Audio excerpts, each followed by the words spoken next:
Saudara, setelah menjalani pemeriksaan di Barreskrim sebagai terlapor, Jokowi mengaku siap melanjutkan tudingan ijazah palsu ke pengadilan.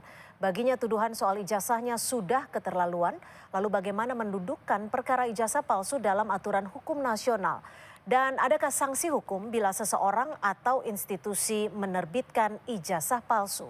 Kita bahas bersama kuasa hukum Joko Widodo, sudah ada Bung Yakub Hasibuan dan juga sudah ada penuding ijazah palsu Joko Widodo, Bung Roy Suryo yang sudah hadir di studio. Terima kasih Bung Roy. Serta ahli hukum pidana Universitas Pelita Harapan sudah ada Profesor Jamin Ginting. Terima kasih Prof. Jamin sudah bergabung bersama kami di Kompas Petang.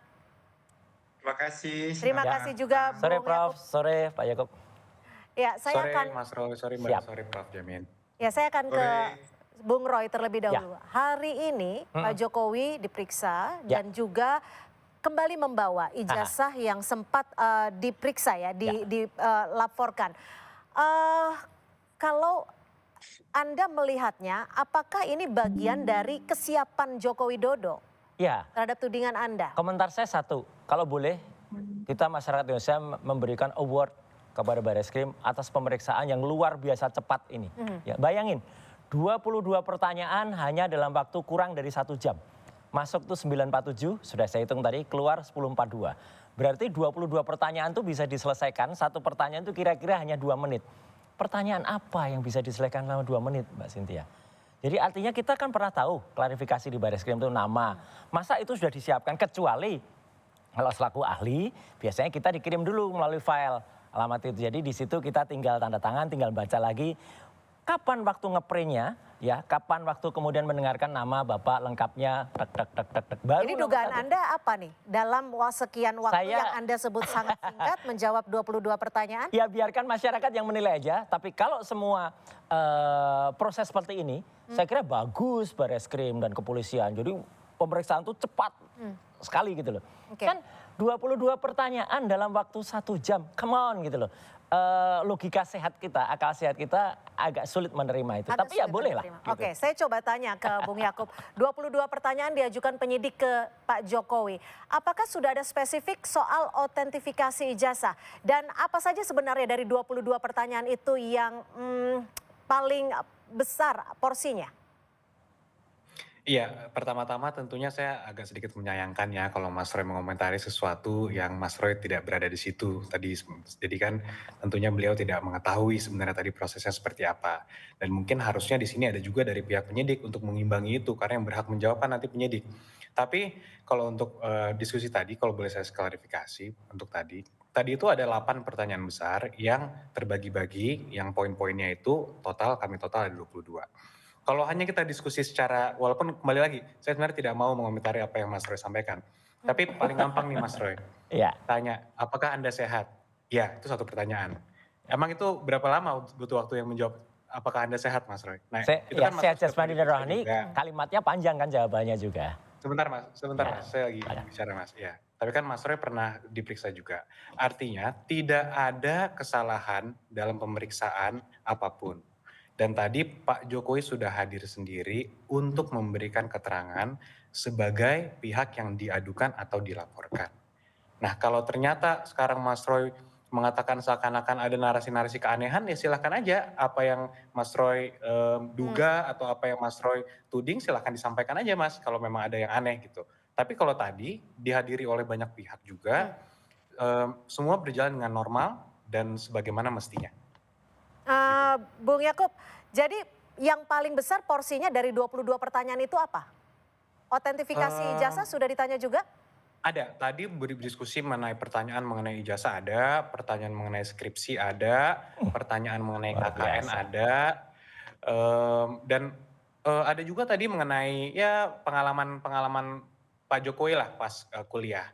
Ya mungkin teknisnya nanti bisa ditanyakan langsung ke penyidik. Dan ini kan udah masuk ke pokok perkara, jadi saya tidak mau mengomentari terlalu jauh mungkin Mbak. Oke, tadi ada map yang dibawa oleh Pak Jokowi, itu ijazah asli?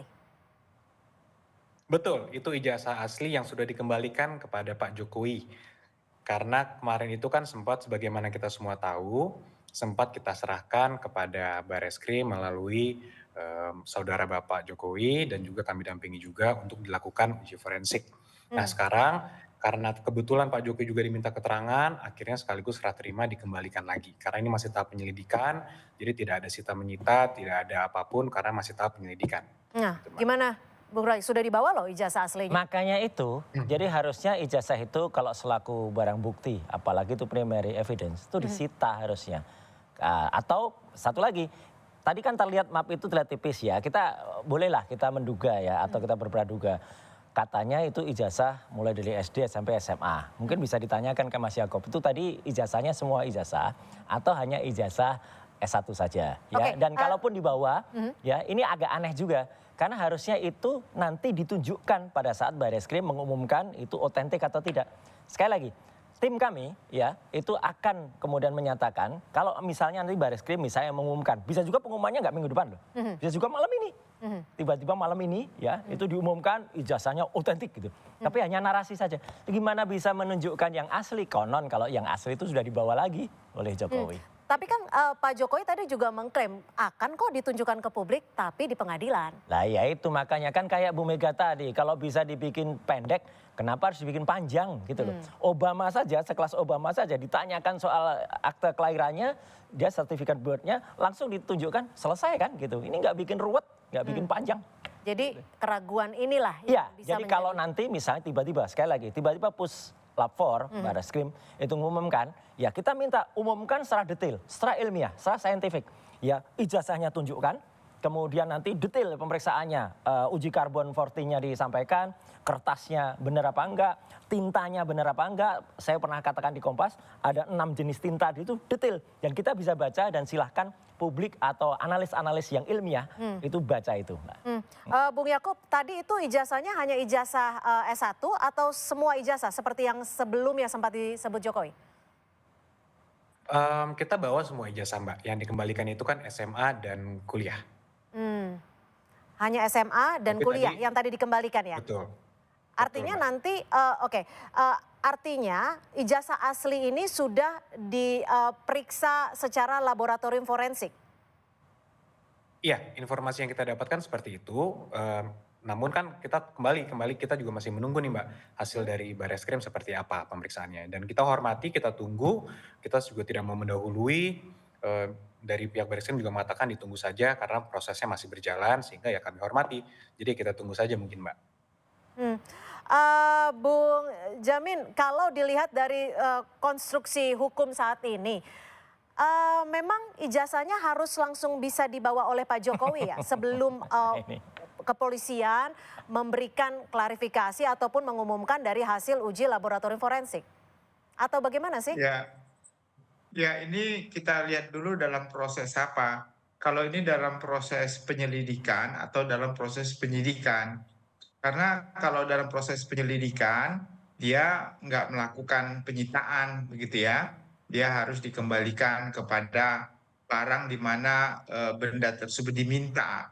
Ya diminta, bukan disita kalimatnya. Nah, tapi kalau dalam proses penyidikan, ada upaya paksa untuk melakukan penyitaan terhadap barang-barang yang akan dijadikan bukti nantinya untuk menguatkan dugaan adanya tindak pidana tersebut. Nah, saya sedikit mengomentari karena juga saya berlatar belakang dari dunia pendidikan ya. Pada umumnya semua ijazah-ijazah yang dikeluarkan oleh universitas itu juga terdaftar datanya di Kementerian Dikti, ya Pendidikan Dikti. Jadi saya kira perlu juga dipanggil Kementerian Pendidikan pada saat itu terkait dengan laporan-laporan yang ada urutan ijazahnya dan juga nama-nama orang yang mendapatkan ijazah berdasarkan laporan dari universiti tersebut ya, UGM dalam hal ini. Jadi pendidikan tinggi pada saat itu, kementerian pada saat itu bisa menunjukkan juga bukti-bukti apakah ijazah registernya itu juga terdaftar di Kementerian Pendidikan Tinggi pada saat itu. Jadi itu juga menjadi suatu bentuk pertanggungjawaban dari negara untuk menyatakan bahwasanya itu benar-benar sinkron ya apa yang ada di Kementerian Pendidikan pada saat itu dan juga yang ada pada UGM pada saat itu juga begitu. Oke, ketika pihak kepolisian sudah melakukan uji laboratorium forensik. Ya. Harusnya sejatinya memang publik diberikan informasi. Persis. Lalu seperti apa nantinya pihak kepolisian akan menangani kasus ini? Kita masih akan kembali membahasnya usai jeda, tetap bersama kami.